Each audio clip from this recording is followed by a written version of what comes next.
John Maynard Keynes, a famous economist, presented many important ideas on the development and protection of the economy. The basis of his ideas is found in his book, The General Theory of Employment, Interest and Money, 1936. Some of the main ideas of Keynes are as follows. Aggregate demand. Keynes said that the development of the economy depends mainly on aggregate demand. He believed that when aggregate demand is high, employment increases and production increases. Government intervention. Keynes considered government intervention important.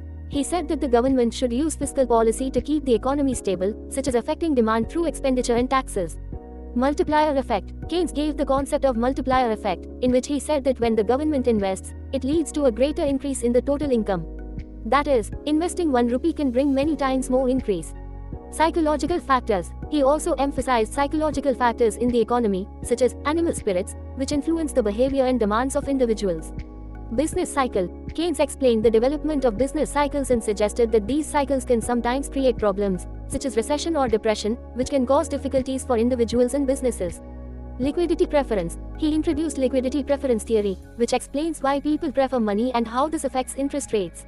Keynes's ideas deeply influenced 20th century economics, and his thinking dominated governmental intervention in the economies of developing countries, especially after the Great Wars of the 1930s.